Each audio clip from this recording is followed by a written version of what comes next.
In today's video, I'm going to teach you how to use layers in GIMP. Layers are the building blocks of your image in GIMP, like sheets of transparent paper stacked on top of each other. They let you move parts independently, hide or show elements, and control how everything blends together. Let's walk through the essentials step by step so you can work confidently and stay organized. First, open your image. Go to File, then Open, and select the picture you want to edit. GIMP will load it onto the canvas, ready for layer-based editing. Now, look to the right side of the screen for the Layers panel. This panel lists every layer in your image from top to bottom, showing small thumbnails and names. If you don't see it, you can open the Layers dialog from the Windows menu. Think of this panel as your control center for everything layer-related.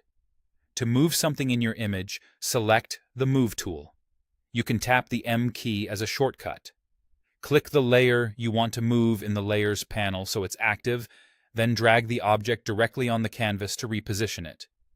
If it doesn't move as expected, make sure you've selected the correct layer, or check the tool options to ensure you're moving the active layer, not picking another one by mistake. Changing the stacking order is simple. In the Layers panel, click a layer and drag it up or down. The higher a layer sits, the more it appears in front of the others. For example, placing text above a photo will make the text visible on top. This is a quick way to control which elements overlap and which ones stay in the background. To temporarily remove something from view, toggle the eye icon next to a layer.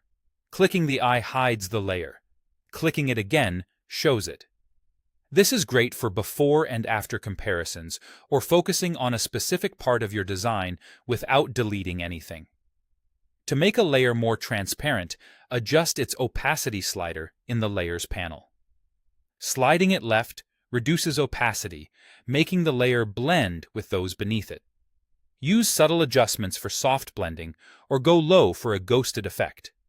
Just be sure the correct layer is selected before you change its opacity. Finally, to delete a layer, select it in the Layers panel and click the trash icon. This removes only that layer, not your entire image. If you change your mind, you can always undo.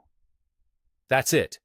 With opening, viewing, moving, reordering, hiding, adjusting opacity, and deleting covered, you've got the core of GIMP layers mastered.